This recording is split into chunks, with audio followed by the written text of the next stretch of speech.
Sinasabing ang pinakasukdulan daw na pwedeng gawin sa atin ng mga nilalang ng dilim ay ang pagkuha sa ating mortal na katawan o ang tinatawag na sanib. Kahit ang simbahang Katolika mismo ay batid ang kapahamakan na maaaring idulot nito sa katawan ng sinasaniban.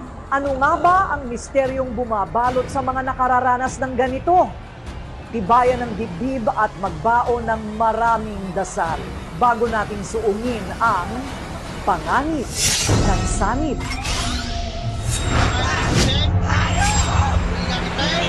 Delikado ang sanib. Marami namamatay dyan, lalo na kung mga makakalaban mo, mga demonik.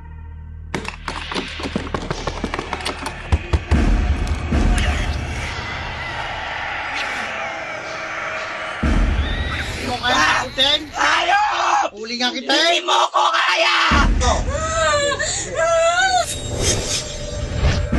Sa 25 taon na niyang karanasan sa panggagamot, hindi na mabilang ni Edgardo Fernandez o mas kilala bilang si Master Lamurok Milap ang mga nakaengkwentro niyang mga nakulam at nasaniban.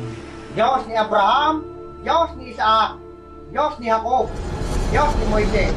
Ama namin, sumasalangit ka. Pagsabihan mo nga anak mo, kaya namimiyasa yan eh. Sambahin ang ngalan mo. Si alias Teresa na may matinding pinagdaanan sa buhay at minsang nawala ng tiwala sa Diyos, ang isang kasong hindi malilimutan ni Master Lamurok. Teresa? Ang mga ganyan sinasapian, karamihan, mga taong may problema rin. Problema sa buhay. Sabihin, mga taong nawawalan na ng tiwala sa Diyos. Kasi ang mga demonyo, nandyan na sirain ang bait mo. Nandyan, pag didiktahan ka ng masama na gumawa, puminsala, meron pa nga, didiktahan magpatiwakal. Teresa!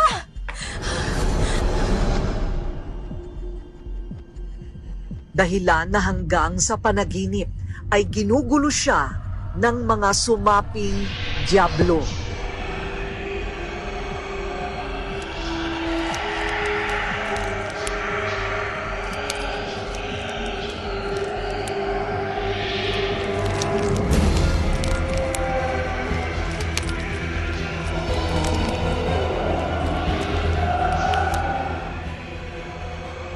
Meron naman dinadaan sa panaginip, binibigyan siya ng mga pangitain na nakatatakot o kasindak-sindak upang yung tao mawala sa katinuan.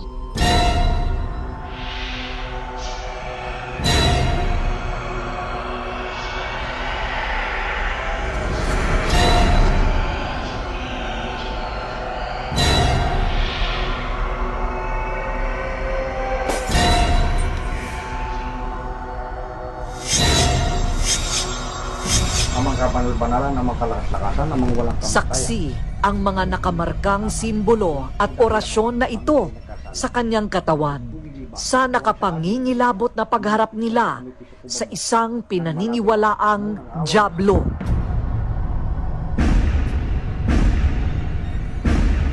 Nang ako dumating doon, hindi ko nababanggitin yung lugar. Babae sinapian naman sa may espiritu.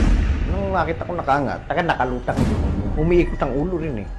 Naikot. Pati ang mata nalilisik. At itong pinakang balintataw natin na itim, wala yan, bura yan.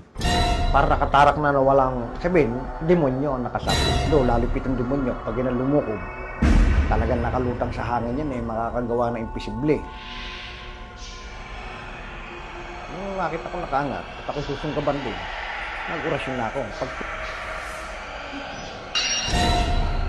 Huwag mo po kami ipahintulot sa tukso at iadya mo po kami sa lahat ng masama. Amen. Nagmula sa angkan ng mga albularyo sa Laguna si Master Lamurok at naitago pa niya sa baul ang mga antigong libro na pamana ng kanyang lolo na isa ring manggagamot. Nakadapa ako sa lulo ko. Manggagamot yun eh. Ilahi ko raw dinudukot ang bulsa at nahingi ako ng pera. Ang kapag-asa ko raw, buhay pa yung matanda. Sabihin, walang sakit. Ang lulo pala, naghihingalo na. Hindi raw malagot-lagot ang hininga. Ang sabi ng lulo, ay, Ngayon palang pinaalis niyo yung anteng na nasa katawan niya. Sabi ng lula, nakita rin lumabas bulang apoy. Di umano pumasok doon sa bibig ko. Usok nga raw ang bibig ko eh.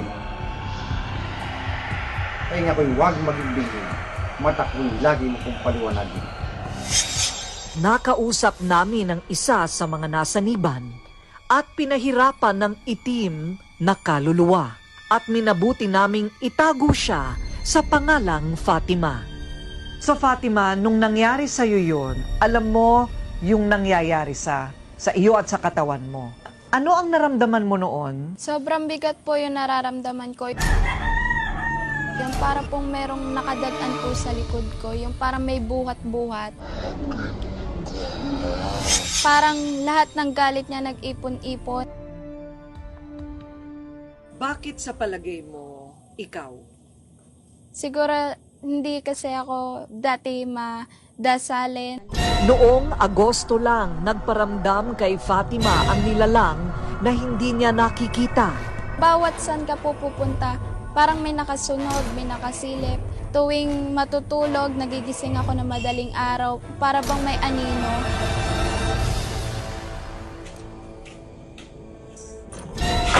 Papasok po ako nun ng kwarto. Tapos yung mga mata ko po kusang natingin sa cabinet namin. Tapos may iba na po ako nararamdaman. Sa akin po talaga nakapiling yung itim na anino. Pati po mininisip yung mga mata niya, parang galit na galit na. Sa loob ng cabinet. Opo. Takot na takot po ako, nanginginig yung mga para po epilepsy. Kanya daw po tong katawan ko, hindi daw po sa akin. Sa kanya daw po. Ko na po alam yung nangyari po noon. Kasi po parang diretso sanib po siya sa akin eh. Kwento ng kanyang nanay, tila hindi niya kilala ang kinikilos ng dating malambing na anak na si Fatima. Bigla na po siyang nanginginig na ganyan. Nanginig po siya ng nanginig. Ako ngayon po yung takot. Biglang nagalit, nagsisigaw, at kakaiba ang boses na lumalabas sa kanyang bibig. Lumayas kayo rito, lumayas kayo dito. Hindi inyo bahay ito, sabing gano'n. Dinala namin ang ospital ng community na Santa Rosa. Ang lumabas po sa resulta ng kanyang mga test ay negative lahat. Tanong ako kung saan albularyo pwede kong dalahin yan. Iiwan mo to, hindi! Ito ang aktual na video ng sanib kay Fatima. Kaluluwa! Ha? Kaluluwa ka ng ano? Ha? Pansinin ang kilos at mga salitang lumalabas sa kanyang bibig.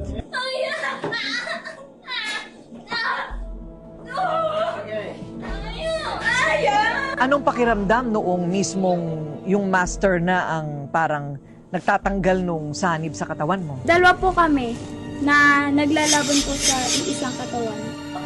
Paniwala ni Master Lamurok, kaluluwa ng isang mangkukulam ang sumanib kay Fatima. Kasi ang buhay nila dyan, nakaalay na sa impyerno. Ang una nilang binibiray, pamilya. Kaya kapatid, kamag-anak, ang yun nakamatay na, malakas na ang kapangyarihan ng mga mangkukulam. At para palayain ng tuluyan ang sumanib kay Fatima, isang orasyon ang ibinulong ni Master Lamurok sa hangin. Sabay gilit ng kanyang daliri sa leeg ng dalagita. Kaya ngayon, nagkalat sa social media, sa mga internet, yung mga orasyon. Kasi ang orasyon, pag nagkabali-baliktad yan, hindi na sa Diyos yan eh. Lalo na kung may naisingit na pangalan ng demonyo. So ngayon naging madasalin ka na? Opo, dito na lang po ako nananalig ngayon sa krus na ibinigay sa akin kasi meron po akong pananggap mas malakas kaysa dun sa sumanib sa akin. Hindi naman naniniwala ang isang eksperto sa siyensya sa sinasabing sanib. Posible kasi na ang mga manifestations ng isang pasyente, no, na parang nasasaniban, pwede siyang schizophrenia or psychiatric disorders katulad ng psychosis kasi meron silang paniniwala, may mga delusions, at saka may hallucinations na may nakikita sila and behavioral disturbances. Pero ayon sa isang eksperto sa eksorsismo, ito ay posibleng mangyari at pwedeng malabanan.